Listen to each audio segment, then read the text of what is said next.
नमस्कार दोस्तों, आप देख रहे हैं द इंडियन ओपिनियन और अपने खास कार्यक्रम इनसाइड स्टोरी में हम चर्चा कर रहे हैं। इस समय देश का एक बड़ा मुद्दा बन गया है महाराष्ट्र में जिस तरह से साधुओं की निर्मम हत्या हुई है। इस घटना के कई पहलू आप देख चुके हैं, तमाम तरह की चर्चाएं भी हो रही हैं, सांप्रदायिक राजनीति भी हो रही है, लेकिन ये कोई पहली घटना नहीं है जब इस तरह से सरेआम अराजक भीड़ ने कानून का मजाक बनाया हो। ये कोई पहला वाकया नहीं है जब हथियारबंद पुलिसकर्मियों के सामने बेलगाम भीड़ ने किसी की जान ले ली और पुलिसकर्मी मौन रहे, खामोश रहे, डरपोक बन के खुद अपनी जान बचाने की कोशिश करते रहे, जबकि वह ड्यूटी पर थे, उनके पास सरकारी हथियार भी मौजूद थे। तो क्या हम ये माने कि हमारी पुलिस कहीं ना कहीं डरपोक होती जा रही है, कमज़ोर होती जा रही है और कायर बनने के लिए मजबूर कर दिया गया है हमारी पुलिस को?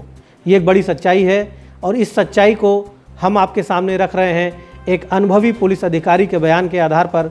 उत्तर प्रदेश पुलिस के पूर्व डीजीपी ए.के. जैन ने इस बात को स्वीकार किया है कि हमारे देश की पुलिस भीरू हो रही है, कायर हो रही है, डरपोक हो रही है, क्योंकि एक माहौल पुलिस के खिलाफ बना दिया गया है जिसमें पुलिस कहीं भी अगर बहादुरी दिखाती है तो उसे बड़ी कीमत चुकानी पड़ती है। बहादुरी दिखाने के बदले उसे इनाम नहीं मिलता, उल्टा पुलिसकर्मियों का नुकसान होता है। इस खबर का जो सबसे बड़ा पहलू यही है कि वहां पर सशस्त्र पुलिसकर्मी मौजूद थे और उनके सामने ही बेलगाम भीड़ साधुओं को मारती रही, उनके ड्राइवर को मारती रही और 3 लोगों की, देश के 3 नागरिकों की हत्या बेरहमी के सामने रही और सशस्त्र पुलिसकर्मी कुछ नहीं कर पाए। हम पूर्व डीजीपी ए.के. जैन साहब का द इंडियन ओपिनियन में स्वागत करते हैं। फ़ोन लाइन के ज़रिए वो इस मुद्दे पर अपने विचार रख रहे हैं। जैन साहब, स्वागत है आपका।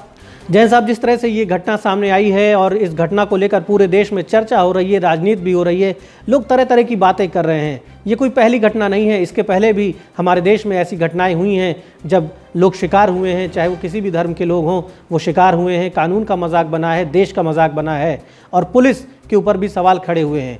कई बार तो पुलिस वाले खुद शिकार हुए हैं भीड़ के, उनकी जान भी गई है। क्या वजह है, क्यों हमारी पुलिस ऐसे मुद्दों पर, ऐसे मौक़ों पर ठोस निर्णय नहीं ले पाती? हमारे जवान, उनके हाथों में सरकारी हथियार होते हुए भी वो कार्रवाई नहीं कर पाते, ना अपनी जान बचाने के लिए ना दूसरे की जान बचाने के लिए वो गोली नहीं चला पाते। क्या वजह है? देखिए, मैं इसको उनका भीरूपन भी कहूँगा, कमजोरी है उनकी। दूसरा क्या है कि इस विभाग में जब प्रशिक्षण के उपरांत कांस्टेबल्स या सब इंस्पेक्टर्स जो भी एंटर करते हैं, विभाग में आते हैं, उस समय उनकी सोच एक फर्क होती है। पर धीरे धीरे विभाग में रह के उनको ये दिमाग में, मस्तिष्क में बैठ जाता है कि अगर हमने कहीं पे तेजी दिखाई, कहीं हमने सख्ती से कानून का पालन कराने की कोशिश की, तो हमें हमारे हमारे उस पर छोड़ दिया जाएगा कि भैया आप ही निपटिए।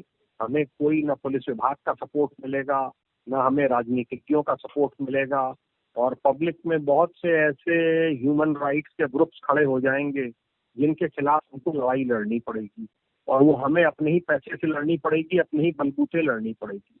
ये भी एक इसका बहुत बड़ा कारण है। मैं इसमें एग्जाम्पल देना चाहूँगा, उनको पूरी शक्तियाँ प्रदत्त हैं आईपीसी के तहत, राइट ऑफ सेल्फ डिफेंस में।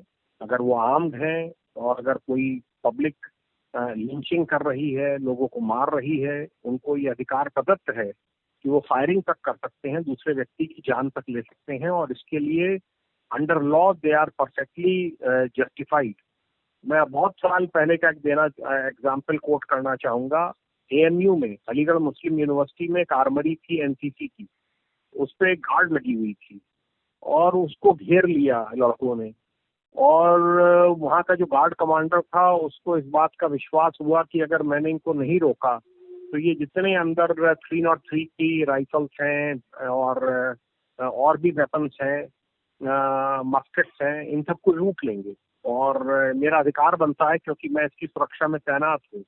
उसने फायरिंग करी और उसमें कई छात्र, मुझे ठीक से नंबर याद नहीं, 3-4 छात्र मारे गए। ये मैटर बहुत ऊपर तक गया और आखिर में उसकी सराहना की गई उस हेड कांस्टेबल की कि उसने अपने कर्तव्य का पालन किया। पर प्रश्न ये उठता है कि मैं भी देख रहा हूँ कि विभाग में आने के बाद एक सपोर्ट सिस्टम जो होना चाहिए कि हाँ भाई आप अच्छा काम करिए, आप किसी घटनाक्रम को रोकिए, आप चिंता ना करिए कॉन्सिक्वेंसेस की, हम आपके साथ हैं, वो उसका अभाव है।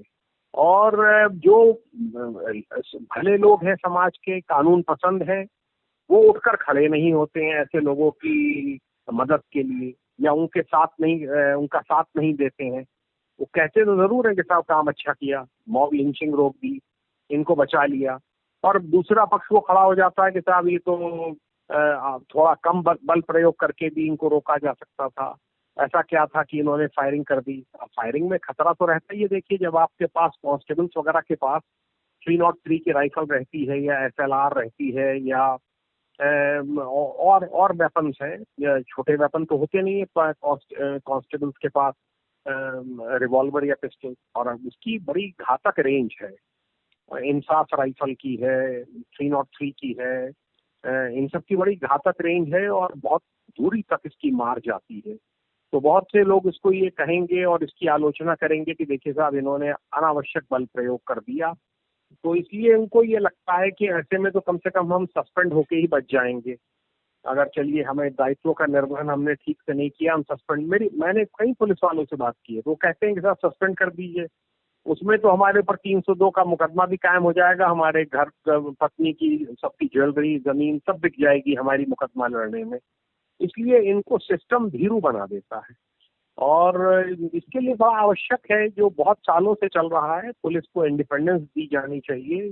जो राजनीतिक एक शिकंजा उनके ऊपर कसा हुआ है, उससे उनको मुक्ति दी जानी चाहिए। अभी आपने लंदन में देखा होगा, उन्होंने टेम्स रिवर के पास में एक टेररिस्ट को पकड़ा, उन्होंने उसको पकड़ के गोली मारी, उसकी पूरे ब्रिटेन में सराहना की गई। तो देखिए, बड़ी पुरानी कहावत है, police you get which you deserve. जो पब्लिक डिजर्व करती है वही पुलिस उनको मिलती है। जिस दिन हम सब उठ खड़े होंगे और कहेंगे कि जो सही काम करने वाले हैं उनकी हम सराहना करेंगे और उनको हम सम्मानित करेंगे, जो गलत कार्य कर रहे हैं और जिन्होंने जो भ्रष्टाचार में लिप्त हैं या माफिया को सपोर्ट कर रहे हैं, उनके खिलाफ हम खड़े होंगे, तभी देखिए सारी चीजें दुरुस्त हो जाएंगी। बड़ी शर्मनाक और दुखद सच्चाई है ये। इसमें शर्मनाक शब्द जोड़ना अच्छा नहीं लगता है पुलिस के संदर्भ में, लेकिन एक कटु सच्चाई है ये कि हमारा पुलिस फोर्स जो है उसका मॉरल इतना डाउन कर दिया गया है, उसे इतना डरा दिया गया है कि आपने भी वीडियोस देखा होगा, वायरल हो रहे हैं वीडियोस, कि वो साधु, वो संत बेचारा बार बार वो सिपाही की तरफ भाग रहा है और सिपाही उससे हाथ छुड़ा के अलग दूर जाके खड़ा हो रहा है, और वहां पुलिस की वैन होगा कि अगर मैं इसके करीब चला जाऊंगा तो मैं भी मारा जाऊंगा साहब। जी हाँ। और बस एक श्रद्धांजलि सभा हो जाएगी, पुलिस लाइन में माला वाला कोई पहना देगा और मेरे बीवी बच्चे सड़क पे आ जाएंगे, और बदमाशों ने वहां इससे दूर रहूं। दंगाइयों ने पुलिस वैन को भी पलट दिया। वो सिर्फ साधुओं की हत्या करने तक नहीं रुके, उन्होंने पुलिस वैन भी पलट दी, और इतना लोगों का मनोबल बढ़ गया है। और इसमें जो सज्जन, जैसे कि आपने कहा कि पुलिस जो सज्जनों की सुरक्षा के लिए है, सज्जनों के लिए खतरा पैदा हो गया है, और जो दुष्ट जन है वो तो एकजुट ही है अपनी दुष्टता करने के लिए। बिल्कुल दुष्टता करने के लिए बिल्कुल एकजुट हैं, और उनके साथ टॉप लॉयर्स भी रहेंगे, टॉप ह्यूमन राइट्स एक्टिविस्ट भी रहेंगे, और इसमें कोई नहीं रहता है, और मैं माफ कीजिएगा, हमको ये सिखाया गया था जब विभाग में आए थे कि आलमबाग में तवे बनते हैं, तवा जिसके ऊपर रोटी सिकती है, और तवा जो है वो पीछे हिप पे लगा लीजिए, और तवा लगा के और तब पैंट पहना करिए, जिससे कि लोग बाग जब आपको लात मारें और आपके ठोकरे लगें तो आपको पेन कम हो। ये कटु सच्चाई है इस विभाग की, और उसे लोग बाग उसकी खिल्ली उड़ाते हैं। जो कहते हैं कि साहब इन्होंने फायरिंग करके साहब रोक दिया, तो उसको लोग खिल्ली उड़ाते हैं, कह रहे भाई आप तो बहुत तेजी पकड़े हुए हैं, किसी दिन आप जो है बिल्कुल जमींदोज हो जाएंगे। तो ये धीरे धीरे जो मोराल है उसको तोड़ देता है, और बस कुछ आइलैंड्स बचे हैं, बाकी तो सब लोगों ने सब समाप्त कर दिया है। धन्यवाद जैन साहब इस महत्वपूर्ण बातचीत के लिए। तो आपने सुना, पूर्व DGP AK जैन साहब बता रहे थे कि जो परिस्थितियां हैं पुलिस के सामने, पुलिस का जवान, पुलिस के अधिकारी अगर ऐसे मौक़ों पर, जो घटना पालघर में हुई महाराष्ट्र के, जिस तरह से संतों को पीट कर भीड़ वहां पर मार रही थी और पुलिस के लोग वहां पर खड़े थे, लेकिन चूंकि कुछ ही पुलिस वाले थे, भले ही वो सशस्त्र थे, वो चाहते अगर वो फायर करते तो शायद भीड़ वहां से भाग जाती, अगर वो हवाई फायर भी करते तो भी लोग भाग जाते।